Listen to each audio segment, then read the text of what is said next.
Hello, it's Dean Ryan here at bookmakers.com TV. I'm delighted to say ahead of the return of the EPL, the Premier League, of course, and the North London Derby, which will get us all back underway after a bit of a prolonged international break for all of our football watchers out there. I'm joined by Jamie Brown Coys, or Jamie B Coys on Twitter, and of course, the owner and runner of the Daily_Hotspur Twitter account. Jamie, pleasure to have you. Thank you very much for having me, Dean. And obviously a really interesting game to look forward to on the weekend. But look, I think we're all kind of looking forward to the international break being out of the way. Especially from an England perspective, it's not been the best. Obviously, we did have that entertaining game against Germany, but no, I'm really looking forward to having Premier League football back. Comes back with a big bang because there's a couple of big derbies on this weekend. The one we're going to talk about, of course, but if anyone sees what you're wearing, Jamie, I think they have the idea that it's North London Derby, of course, and you would be a big Tottenham man.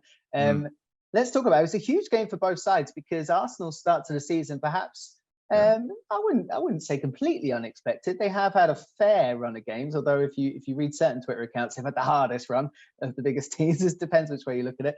And Tottenham, who haven't been playing fantastic football, but in a true Antonio Conte style, they're getting results. So a huge game for both and slightly different reasons around that. Yeah, I think from an Arsenal perspective, it is big because this is another, obviously a big challenge for them. I think one thing that maybe they've kind of been criticised this season is they haven't really had too many big tests. And obviously the one big test they did have, obviously against Manchester United, they did lose. So I think for them, it's kind of a big game in that sense to kind of really prove that they are serious this season and they can go into a big challenge and get a result here. So from an Arsenal perspective, I think that that's something to really kind of show the rest of the league. I think show Tottenham as well. I think, the number of years that Spurs have finished above them now, I think they now feel they're at a point where they want to make sure that this is the year that they finally do finish above Spurs again. So I think they want to put a marker down to the rest of the league, Manchester City and Tottenham, that they are serious this season. So from an Arsenal perspective, I think it's a big one. I think always kind of the home fixture in the North London Derby is a must win because always very difficult for the away team to go away and get some sort of result. So I think from Arsenal, it's a must win game for them. I think from the Spurs perspective, I think it's a game where, for me personally as a supporter, I kind of just want to get any sort of result. I'd take a draw. I really would take a draw at this point. Obviously, it would be a big symbol for Spurs in terms of going away to Chelsea, going away to West Ham, and then going away to Arsenal. And if we can avoid defeating all three of those fixtures already and having got them out of the way after 8 games, I think that's a really big thing for Spurs. We know, how we felt from Chelsea fans, from West Ham fans and Arsenal fans, always so difficult going to those stadiums. So if we can go to those 3 grounds undefeated, I think that would be a really good start for Spurs. So it really is a very big game, and it's kind of been a fixture that hasn't really been much on the line over the recent years, even the last couple of decades. But now I think we saw last season's game at the Tottenham Hotspur Stadium, almost a Champions League playoff, really, wasn't it? And then this year it's 2 teams that they're trying to prove that they can stay with Manchester City. So it's already after a couple of games in, it feels really big, this one.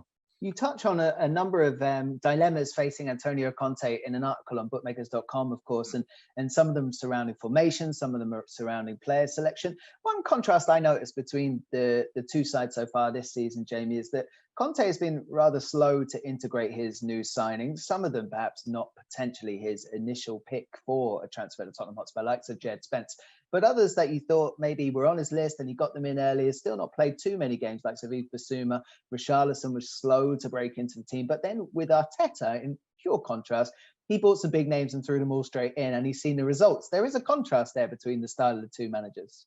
Yeah, that is interesting. I think from a Conte perspective, I think he's looking at some of his new signings. Some of them aren't going to the World Cup. They're like Jed Spence, Basuma. Of course, those are 2 fairly big names that came in. Obviously, Jed Spence as a big guy for potential wise. And I kind of wonder whether he's looking at it and thinking, look, these guys, they're not going to the World Cup, as I said.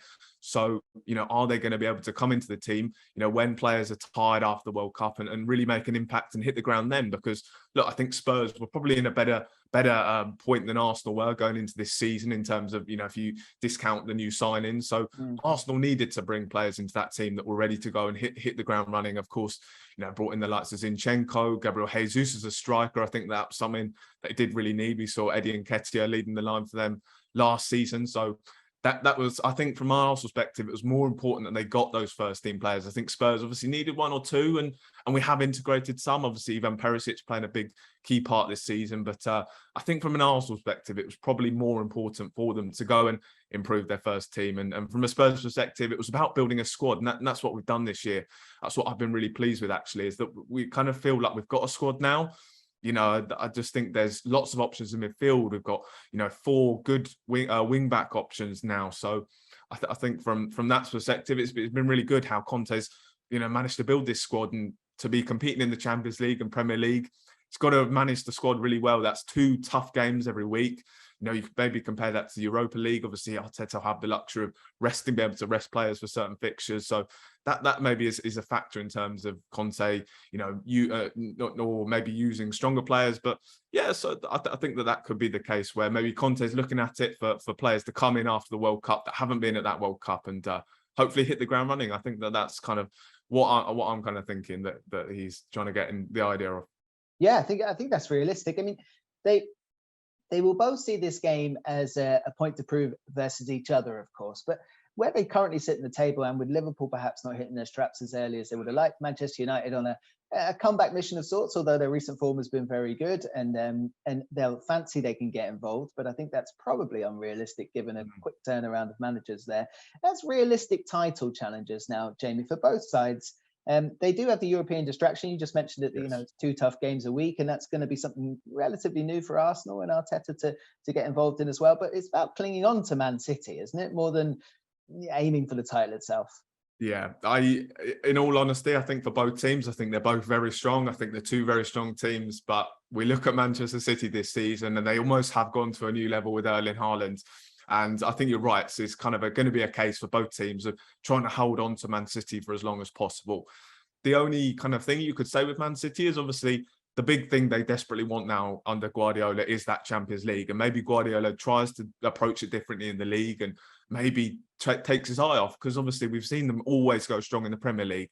So, that could be the only saving grace, is that Man City really put all their eggs in one basket and go for the Champions League. But I think we look at that. I mean, I mentioned Spurs' squad, but Man City squad, it's just a different level, isn't it? And to have added Haaland, they just look so strong now. So you're right. It's about kind of how long they can keep hold of Manchester City for. But I think Manchester City probably will run away with it eventually.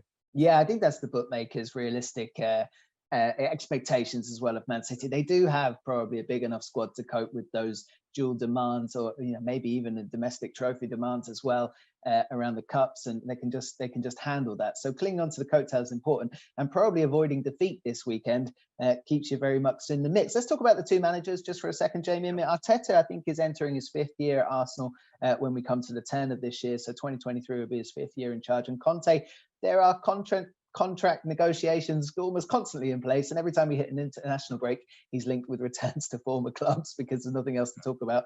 How do you feel about them? Arteta, from the first point, he probably needs to take Arsenal now to a level where it is Champions League football. So that's got to be his main aim for the season, and a title challenge would be a fantastic distraction for that, and obviously ultimately lead him to that goal. Whereas Conte, I think he only signed an 18-month deal. You can correct me if I'm wrong. And there's bound to be a new one on the table if he wants it. But there's commitment he got from the board would lead you to think maybe he sees it as a longer term project. But both managers under pressure for different reasons.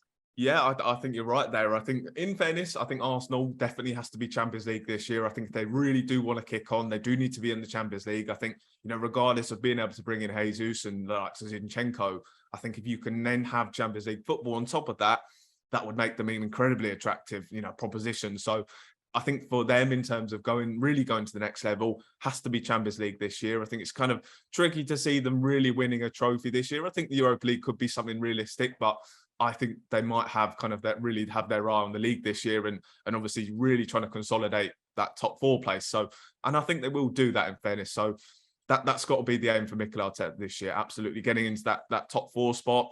I think as well, he's got to prove himself in those big moments we saw last year where they played some fantastic football, obviously got really back on track and were going in the right direction. But kind of when it came to it, he kind of didn't make the right decisions in key moments. We've seen that obviously in previous years under Arteta as well, maybe in Europa League. I think they lost in the semi-finals of that competition. under him. So he's got lots to prove in those big moments. So yeah, I think that will be an interesting season for him. I do think they will get into that top four, which will obviously be the aim. But from Antonio Conte perspective, I think that it sounds like there is kind of an option for Spurs to extend his contract by an extra year. So I think that will happen eventually. That's not a two-sided thing. It's just an option for Spurs to kind of extend that. So I think that he will stay. And look, I think it's a really exciting project that he's got here. And obviously people say Conte doesn't do projects, but you know, I just think everything there is there, the new stadium, the amount of money that kind of the club are backing him with, you know, we've never seen Tottenham going back a manager like this. So, and I don't think Conte's really ever had this backing either at any club. So I think he's kind of got everything he wants here. He's got a really good squad now, obviously some unbelievable players, Harry Kane, Heung-min Son. So I think there's a lot for him to be excited about here at Spurs. So yeah, you're right. It's a big season for both managers, but I do wonder whether there is a bit of, you know, they are looking to build towards next season, because I think that will be the year where both teams will be in a position. They'll both have Champions League football again. They'll both be another year kind of on in their projects. And I think next year could be really, really interesting between these two teams. And they could genuinely challenge Manchester City next year. I think that both teams are really going in the right direction. I said this year's probably too early for both of them. But next year, I think could be really exciting between Tottenham and Arsenal in the Premier League. You're one of the most optimistic Tottenham Hotspur fans I've ever spoken to, Jamie. And you wouldn't be a Spurs fan if you didn't expect there was disaster only, you know, a couple of turns away. Is this game pivotal in that regard, with the way that the Spurs fans have seen the season go so far for Tottenham, with getting the results but perhaps not performing as Tottenham fans like to see on the pitch, with flair and almost glamour football and scoring lots of goals? We don't mind winning 6-2 like we did against Leicester just last week. If this was to go wrong, can the wheels come off at Tottenham?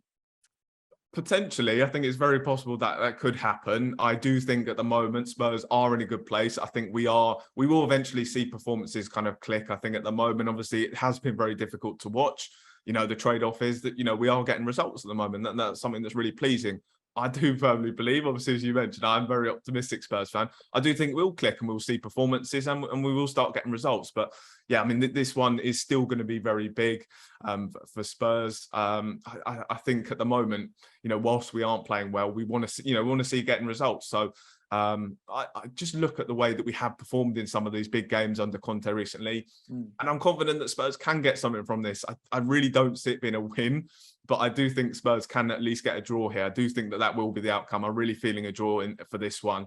I just think the way that Conte is able to set up in these big moments, he can get something on the weekend. And as I said, I do think it will be a draw. But yes, it's already a very, very big game for Spurs. Yep. I think the expectation is different from both fan sets, especially when you come into these games, North London derbies, and they're obviously at home for one of the teams. If Tottenham were at home, you'd expect them to win. If Tottenham are away, you just want to get out of there with a point and nobody has any bragging rights over you. But I think Arsenal fans have a different sense of entitlement, but probably mirrors that a little bit, in that they will expect to win at the Emirates, won't they? I think so. In my piece that I did for the site, I think I said that it was Tottenham have lost 7 of the last 11 trips to the Emirates in the league. So it kind of shows you there that it's always such a difficult trip. I think our last win there was in 2010. I think from an Arsenal perspective, I think they were the last team to go away in this fixture in the league. I think it was 2014 when they managed to win this game away. So it just shows you how difficult it is for that away team. So as I said, I would be delighted if we got a point on the weekend. I think it would be, again, you know, to have gone to those 3 London clubs and come out undefeated would be huge for Spurs, because we lost all 3 of those games last year. So that would already represent kind of an improvement.